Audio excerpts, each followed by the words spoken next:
एक सियासी जमात मामलात सड़कों पर तय करने के लिए बजिद है। अना मुल्की मफाद से किसी सूरत मुकद्दम नहीं हो सकती। वज़ीर आज़म की एपेक्स कमेटी के इजलास में गुफ्तगू। कहा पाकिस्तान को मौशी चैलेंजेस दरपेश, इंशाअल्लाह जल्द निकल आएंगे। अगर हम अपने घर के हालात खुद ठीक नहीं करेंगे तो कोई दूसरा भी मदद को नहीं आएगा। सिक्योरिटी फोर्सेस मुल्क की सलामती को यकीनी बनाने के लिए पुरअज़्म हैं।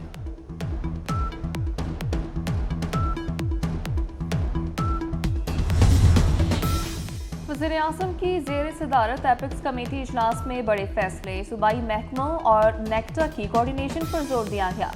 इंसदाद दहशतगर्दी के इदारों को मुकम्मल तकनीकी और माली मुआवनत फराहम करने का फैसला। सोशल मीडिया को स्टेक होल्डर से मिलकर रेगुलेट करने पर भी अहम मुशावरत। दहशतगर्दी के वाक़यात से मुतालिक मीडिया कवरेज पर भी अहम फैसला। पंजाब और खैबर पख्तूनख्वा में इंतखाबात से मुताल्लिक असखुद नोटिस केस। पीपल्स पार्टी, मुस्लिम लीग नून और जमीयत उलमा इस्लाम ने बेंच में शामिल 2 जजेस पर एतराज उठा दिया। जस्टिस एजाजुल अहसन और जस्टिस मज़ाहिर अली अकबर नकवी को बेंच से अलग करने का मुतालबा। फुल कोर्ट बनाने की इस्तदा भी कर दी। फारूक एच नाइक ने कहा कि दोनों जजेस पहले ही गुलाम महमूद डोगर केस में इस मामले को सुन चुके। उनके कहने पर असखुद नोटिस लिया गया। फेयर ट्रायल के लिए बेंच से अलग हो जाएं। जस्टिस जमाल मंदोखेल ने रिमार्क्स दिए कि सियासी मामलात पार्लियामेंट में हल होने चाहिए। समाअत पीर तक मुलतवी कर दी गई।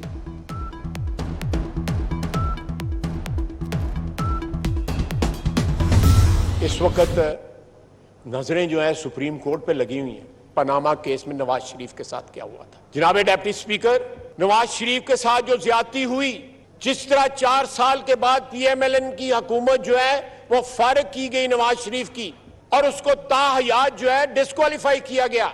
2 सूबाई असेंबलियों की जो डिसोल्यूशन हुई है उसको क्यों ना एग्जामिन कर लिया जाए कि वो जो डिसोल्यूशन हुई है वो सही है या गलत है।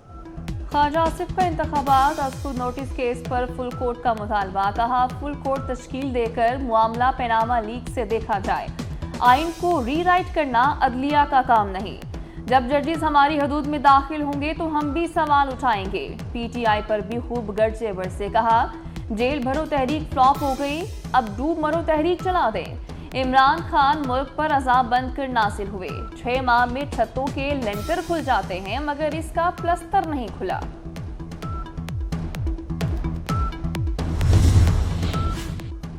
तहरीक इंसाफ की जेल भरो तहरीक या फोटो सेशन मुहिम। तीसरे रोज भी PTI के टाइगर कैदी वैन के साथ तस्वीर बनाकर निकल गए। राजा बशारत का गिरफ्तारी देने से इनकार। शेख रशीद भी सिगार की नुमाइश के बाद चलते बने। फयाज चौहान, सदाकत अब्बासी और एजाज खान जाजी समेत चंद कारकुनों ने गिरफ्तारियां दी। गुलाम सरवर ने नाम गिरफ्तारियों की फहरिस्त में न डालने का कह दिया। PTI वालों की गिरफ्तारी के बाद रिहाई के लिए अदालतों के चक्कर। शाह महमूद कुरैशी के बेटे जैन कुरैशी ने अदालत में कहा मुझे गिरफ्तार नहीं किया, वालिद को गिरफ्तार कर लिया गया, मिलने भी नहीं दिया जा रहा। जस्टिस शहराम ने कहा कि जहां दफा 144 है वहां चले जाएं, आपको पकड़ कर ले जाएंगे और मुलाकात भी हो जाएगी। जज के रिमार्क्स पर कमरा अदालत कहकहों से गूंज उठा। असद उमर की अहलिया ने शौहर की नजरबंदी के खिलाफ और रिहाई के लिए अलग दरखास्त दायर कर दी।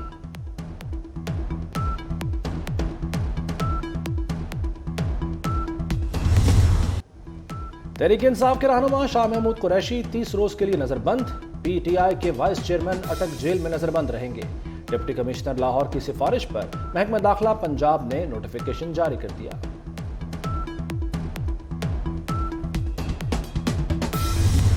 इमरान खान 6 हलकों से बतौर रुकन assembly D notify. Election commission ने मर्दान, पिशावर, कोरंगी, कराची से रुकनियत खत्म कर दी। फैसलाबाद, ननकाना साहब और चारसदा से भी इमरान खान की नशिस्तें खाली करार। चेयरमैन तहरीक इंसाफ NA 45 कुरम से रुकने कौमी असम्बली रहेंगे।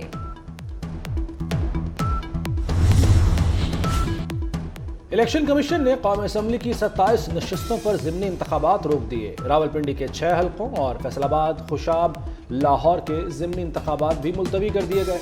तहरीक इंसाफ की 5 खवातीन MNAs की रुकनियत बहाल। तोशाखाना केस में तलबी नैब की टीम नोटिस पर दस्तखत के लिए इमरान खान की रिहाइश का पहुंची। इमरान खान के वकील ने नोटिस वसूल कर लिया। इमरान खान और उनकी अहलिया को 9 मार्च को नैब इस्लामाबाद ने तलब कर रखा है।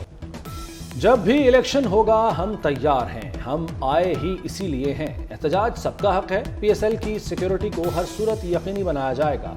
वज़ीर आला पंजाब की कलमा चौक अंडरपास दौरे के दौरान मीडिया से गुफ्तगू। कहा, अंडरपास पर दिन रात काम करके ट्रैफिक के लिए खोल दिया है।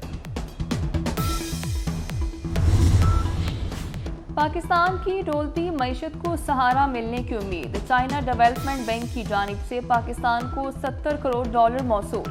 स्टेट बैंक के ज़खायर $4 अरब के करीब पहुंच गए। IMF प्रोग्राम बहाल होने के बाद मजीद मालियाती इदारों की जानिब से भी कर्जा मिलने की उम्मीद।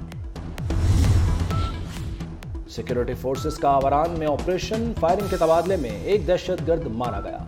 ISBR के मुताबिक ऑपरेशन IEDs धमाकों में मुलव्वस दहशतगर्दों के खुफिया ठिकाने पर किया गया। असलहा और एमुनेशन की बड़ी तादाद बरामद। खानपुर में अफसोसनाक वाकया। मोटरवे M5 पर ट्रैफिक हादसा, 8 अफराद जाँ बहक, 2 कारों में तसादुम हुआ। जख्मियों को निकालने के दौरान तेज रफ्तार बस मुसाफिरों पर चढ़ गई, कई अफराद जख्मी, अस्पताल मुंतकिल कर दिया गया। तालिबान खित्ते का अमन खराब करने में सहूलतकार न बने, अमेरिका की अफगान हुकूमत को तंबीह।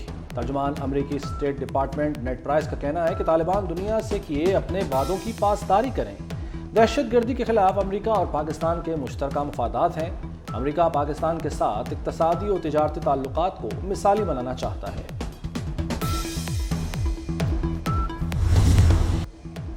PSL 8 के सनसनीखेज मुकाबले। इस्लामाबाद यूनाइटेड ने कोयटा ग्लैडिएटर्स को शिकस्त दे दी। यूनाइटेड के 221 रन के हदफ में ग्लैडिएटर्स सिर्फ 157 रन ही बना सके। आजम खान की धुआंधार बैटिंग, 42 गेंदों पर 97 रन बना डाले। सडनली आप ये चीजें कर रहे हो तो इसका मतलब आपके जो सरबराह बैठे हो वो नालायक बैठे हुए हैं। और जो हमारे टॉप के जो, मेरा ख्याल है काफी लोग भी कह चुके हैं कि 100-150 बंदे ने गोली मरवा दो तो फिर मुल्क ठीक हो जाएगा। तो ये ऐसे नहीं होता, ये चीजें ऐसे नहीं होती। आपने चीजें आपने तय कर ली हैं तो वैसे ही होना चाहिए। देखिए, है तो ये हाई अथॉरिटी की बात, इसमें हम कुछ भी नहीं कर सकते। कोई राय देना भी फजूल है, क्योंकि जो भी उनका तय पाएगा वही होगा। लेकिन फैंस के लिए बहुत बुरी खबर होगी अगर खुदा न खास्ता मैच शिफ्ट वापस कराची हो गए, तो फैंस के लिए तो इंतहाई अफसोसनाक खबर होगी। मुसलसल शिकस्त पर साबिक fast bowler Mohammad Asif Quetta Gladiators के कप्तान सरफराज अहमद पर बरस पड़े। 24 न्यूज़ की PSL हंगामा ट्रांसमिशन में कहा, कप्तान कोई फैसला नहीं कर रहा तो टीम को घर ही चले जाना चाहिए। साबिक कप्तान मोहम्मद यूसुफ बोले, PSL में ओपनिंग बैट्समैन परफॉर्म नहीं कर रहे।